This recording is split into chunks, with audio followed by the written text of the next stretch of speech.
Hey guys, thank you for joining me on Godspot. I want to talk to you about something that's a bit more specific, mainly for men. And if you're a woman listening to this, I hope it'll probably speak to you as well. But I want to address some issues with men. And I've titled this Godspot, Why Are Men So Lonely?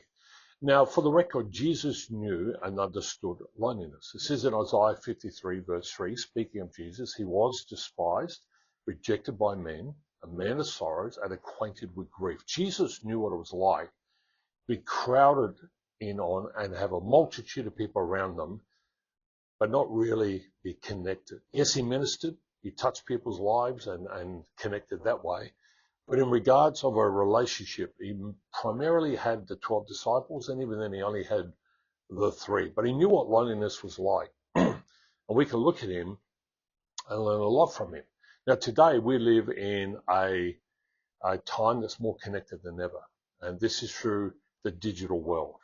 And wherever you go, you can find crowded rooms on the internet. And you can be a part of those crowded rooms. The problem is, it seems to be more counterintuitive that the more the digital world has connected us, the lonelier we have become, especially men. And statistically, as we've grown lonelier over time, reports are saying we have fewer closer friendships than ever before. Now, the problem is we were created to be a social species. And these declines in human relationships will have an impact on our health, especially our mental health. Not just mental health, but physical health. It's been proven that those who are lonely have a higher risk of dementia, a heart failure, a stroke, and even premature death. And then we have the culture, the man up culture, where men, we can do it, we don't need anybody. In Australia, it's the Australian icons, Rover, the macho man. In America, it's the cowboy, I guess, whatever it may be. And this culture just pushes us into this mindset that's unhealthy. And we need to understand we need friendship. So as men, what can we do about this? Well, I'm glad you asked. The need for connection and belonging is really non-negotiable. We have to find a way that we can get through our fear and self-doubt.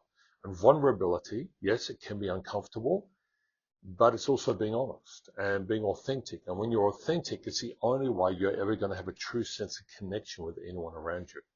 So I want to give you a few tips that will really help you to move away from being lonely.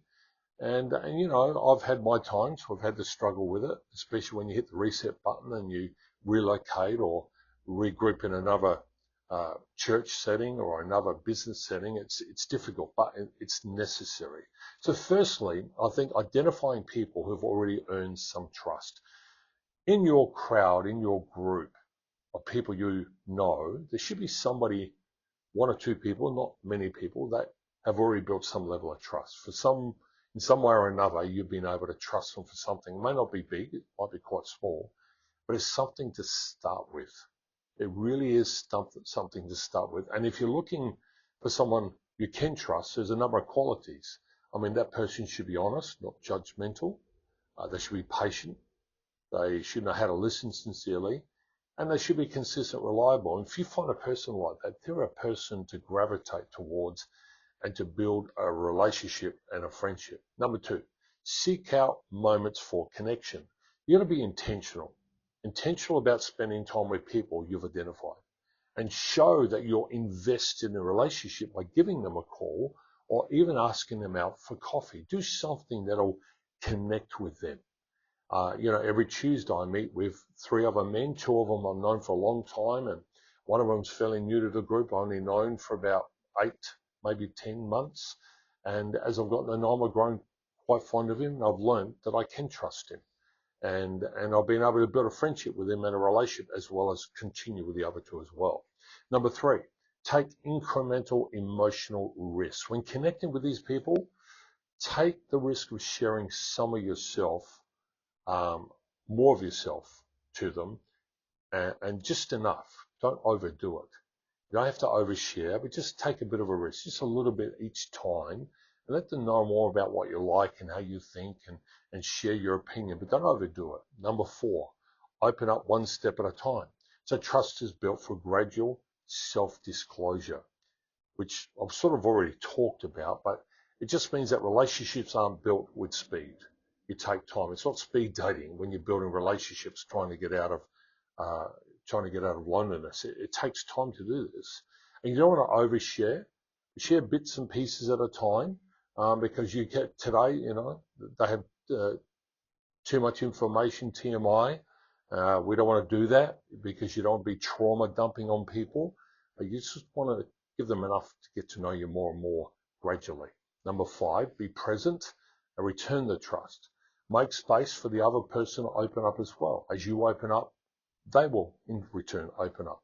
Listen to understand, not to respond, and use your body language. It shows you're present, facing them, and you're really taking it in, and you're interested as a friend with them. And so don't sit there with your arms crossed, don't blow out air for your mouth, roll your eyes. It's the last thing you want to do if you're going to build trust. And so that was number 5. Number 6 is breathe through the vulnerability hangover. You ever gone and you've had a good time, you've connected with a person, and you leave afterwards, and then afterwards you think, oh man, did I say too much? Did I overshare? It's quite possible you're going to feel that way. Take a deep breath and go, okay, look, settle down, it's all right. Because if they're a friend worth having, you're going to be able to go forward. And just be mindful of it next time, and just take it easy. And that vulnerability, that hangover will pass. I hope this really helped you, that you can move out of your loneliness and move on. And let me just say, Jesus is a friend that'll never leave you. Have a great day. Hit the like button, share it with someone else. Thank you.